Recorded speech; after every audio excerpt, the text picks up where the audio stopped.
On ouvre une page santé dans cette émission avec la Journée mondiale du diabète et on s'intéresse en particulier au diabète de type 1. Donc vous pouvez laisser la place alors au docteur Tenoutas, avec qui on va donc parler du diabète de type 1 qui touche en particulier les enfants. Bonsoir et merci d'être avec nous. Alors, en Belgique, 45 000 personnes sont touchées par le diabète de type 1 et en particulier 3 200 enfants, ce qui est beaucoup. C'est une maladie qui touche en particulier les enfants ? Donc c'est une maladie dans laquelle on va observer un pic d'apparition de diabète chez les enfants d'environ 5 ans et puis un deuxième pic au moment de l'adolescence. Et donc, en général, le diabète de type 1 va survenir chez les gens qui sont âgés de moins de 40 ans au moment du diagnostic.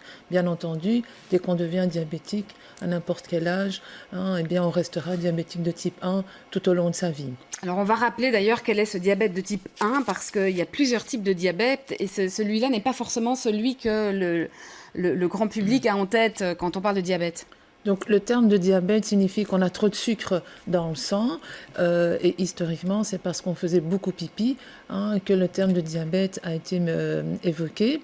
Alors le diabète de type 2 touche une grande majorité de personnes, essentiellement des adultes, essentiellement des personnes qui sont en surpoids. On l'appelle aussi diabète de type gras, diabète de type 2 ou diabète de la personne âgée et il consiste en général en une résistance à l'action de l'insuline et de façon très simpliste.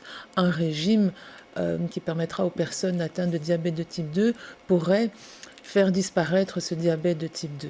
À l'inverse du diabète de type 1 qui va survenir chez des enfants ou des jeunes personnes, appelé donc diabète juvénile, et chez qui il y a une sécrétion insuffisante, partiellement insuffisante ou totalement insuffisante, totalement absente d'insuline, et va s'en suivre alors une augmentation du taux de sucre dans le sang. Et cette augmentation de taux de sucre dans le sang, sans traitement, va mener à l'apparition des signes qui doivent alerter les parents, c'est-à-dire un enfant qui fait plus pipi que d'habitude. Ouais, et ça, on peut les voir d'ailleurs pour qu'en effet, on soit bien conscient de ces signes qui ne sont pas forcément reconnaissables comme des signes de maladie. Non, souvent au départ, les parents disent il fait un peu plus chaud, l'enfant a changé d'école. Donc c'est ça, c'est parce que donc c'est la soif. Donc c'est d'abord un enfant qui urine plus.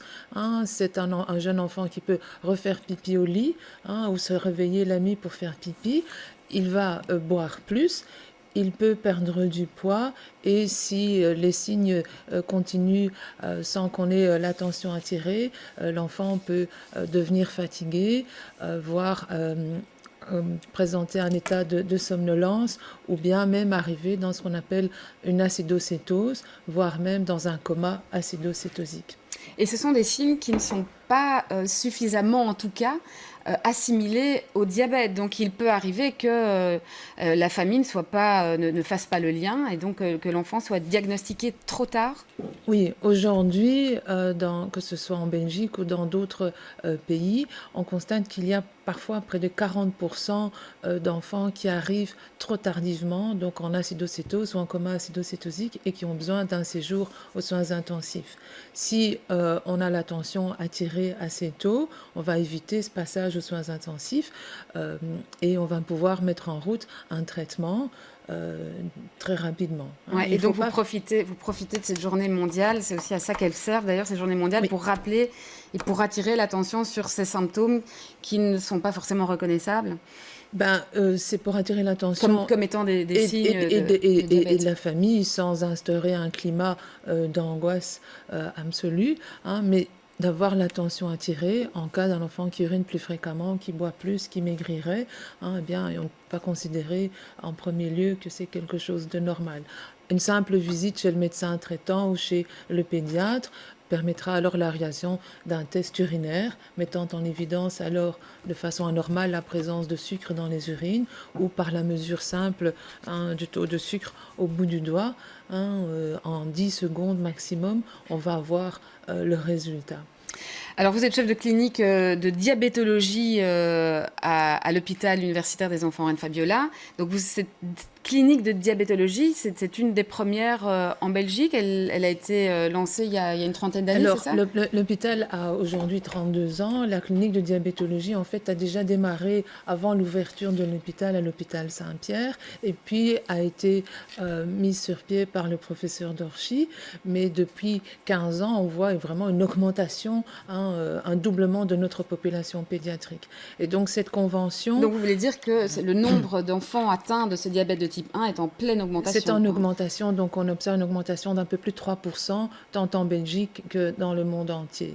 Ouais, d'où l'importance de ce type de prise en charge. Qu'est-ce qu'elle offre comme type de prise en charge spécifique, cette clinique? Cette convention qui est financée par la sécurité sociale de notre pays, permet une prise en charge globale et multidisciplinaire. D'une part par les pédiatres diabétologues, par les infirmiers qui ont une compétence spéciale en diabétologie pédiatrique, les diététiciennes, les psychologues, les assistances. Ouais, donc il faut vraiment une prise en charge multidisciplinaire, quoi. Oui, tout à fait. Là, les enfants qui deviennent diabétiques déjà à partir de l'âge de 2 ans ou même à 14 ans ont une espérance de vie très longue.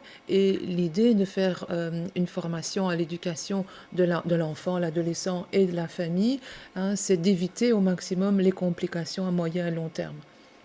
Alors pour terminer rapidement, quel est le programme à la clinique demain de cette journée internationale du diabète? Alors l'après-midi sera séparé en 2 phases. Il y a une phase qui est réservée à nos patients diabétiques et aux parents pour proposer des ateliers un peu différents comme du yoga, comme du maquillage, comme des séances de questions-réponses avec 2 jeunes patients diabétiques. Et puis dans le hall d'entrée de l'hôpital, c'est accessible pour les enfants qui viennent à la consultation pour une toute autre raison, à qui on pourra réaliser une glycémie pour sensibiliser et les enfants et les parents des patients, des autres patients, à ce que c'est la vie de tous les jours des enfants diabétiques.